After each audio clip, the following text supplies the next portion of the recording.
Hello everyone and welcome back. Today I'm here with a spoiler-free early verdict on Baldur's Gate 3. I'm going to look at gameplay, graphics, character design, and much more. So if you're into story-rich immersive RPG experiences, this just may be the video for you. So sit back and let's take an early look at Baldur's Gate 3, shall we? Baldur's Gate 3 is a continuation of the beloved series, this time developed and published by Larian Studios and is based on the Dungeons & Dragons universe. Released August 3rd, 2023 to Steam, Mac, PlayStation 5 and Xbox for $79.99 Canadian. Larian Studios also developed and released the Divinity Original Sin games. Maybe you've heard of those ones, if not you should probably check them out, they are top-notch games. But you're not here for that, you're here for the good stuff, so let's get on with it already.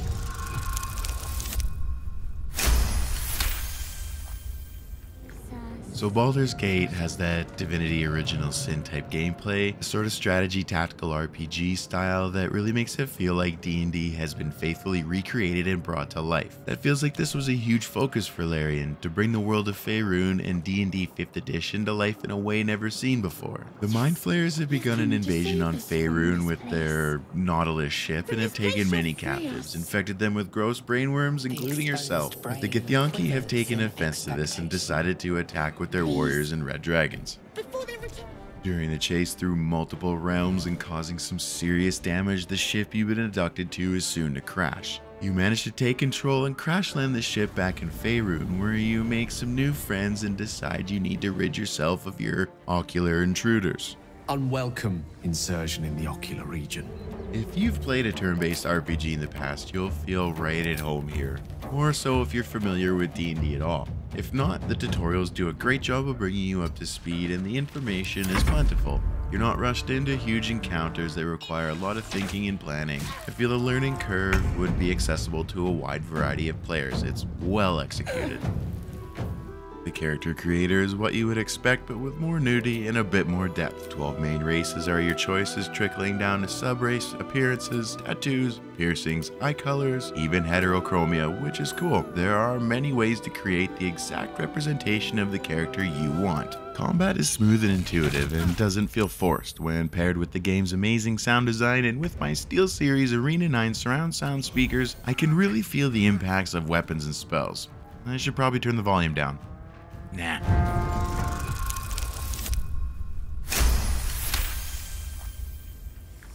I feel that I have a very keen ear for great sound design, and Baldur's Gate 3 does not disappoint me in this department. As I mentioned, the combat is great, but the accompanying audio takes it to a whole nother level.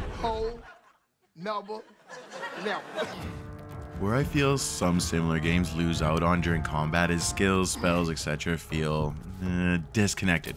Like if I cast a lower level spell, the associated sound clips are very basic and underwhelming, creating a disconnect for me, taking me out of combat, and I'm merely just watching the damage counter flash numbers at me. In BG3, even the most basic of actions feel like they're connecting.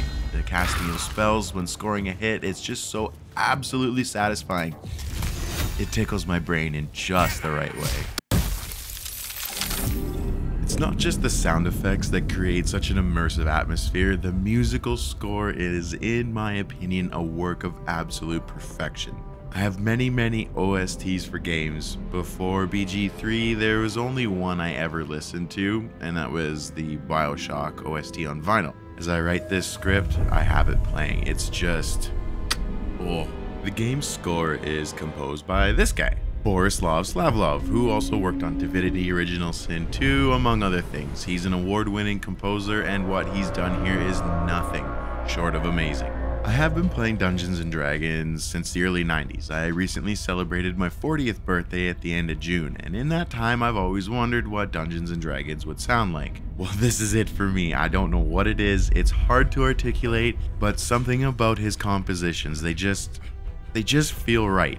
Package that up with top-notch character voice acting, I feel ripped from reality and isekai'd right into Faerun.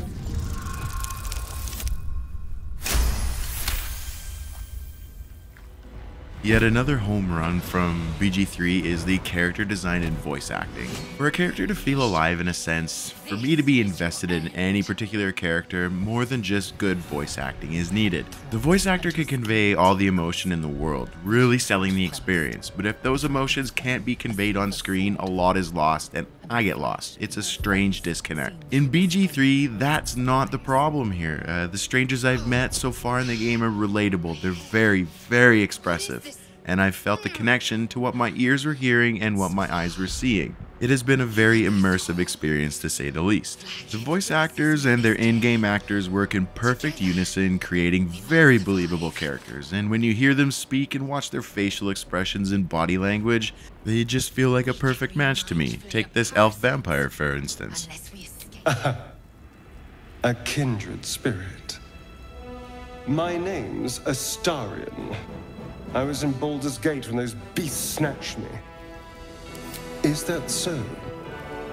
We clearly move in different circles. When I first met this guy, I said, this is one shifty guy. Snobby, but I like him. The mage you meet at the beginning of the game is another favorite. So is the cleric. I love them all, really. The whole audio presentation is so perfectly matched with your environmental surroundings.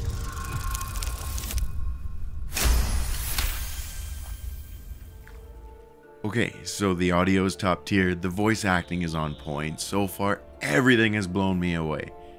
So what about how things look? For reference, my PC isn't the greatest, but it's also not the worst. Here, take a look. BG3 is a GPU hungry game. On default settings, the game soaks up near 100% usage on my GPU. About 98% of it to be exact, actually, and that 2070 Super gets pretty warm. 85 degrees Celsius. But that gives me a pretty steady 60 FPS without any hiccups, nice and smooth. The art team have done an amazing job. The environments are lush and vibrant, very appealing to the eye. And when an environment needs to look bleak and hopeless, that's still somehow appealing. The cinematics have a Hollywood production feel to them. When I watched the intro cinematic for the first time, I sunk into my chair and watched in wonderment. I felt like I was transported to a movie theater watching a major Hollywood production. The only issue I had during my time so far is one of the cutscenes, some of the textures didn't load. It happened on my first game, but I wasn't recording. When I started a new save to get some early game footage, it happened again.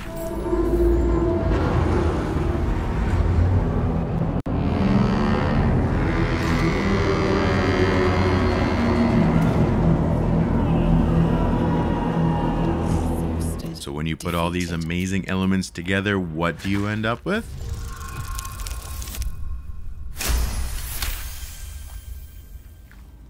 Well, with everything on offer here, the engrossing sound design, amazing story narration, visually appealing environments, just everything about this game is just so good, done so right. The way this game makes me feel is just like how I felt the first time I sat down at a table with a group of my closest friends.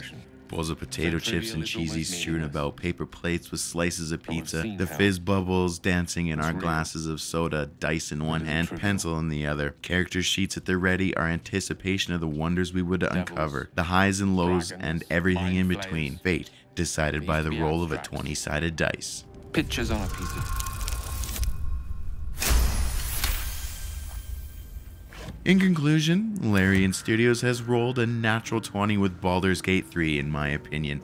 For me at least, this has to be one of the best games I have ever played. I really hope this sets a new industry standard because in my eyes this should be the standard. There is an incredible amount of value here. For once, I don't feel cheated in some way. I feel valued as a player. I don't feel like a cash cow to be milked for every nickel and dime I have. So in my opinion, this should be on everyone's must-play list. Wait for a sale if the price is a bit too much for your wallet, but at some point, give it a try. I don't think you'll be disappointed as there is something here for everybody.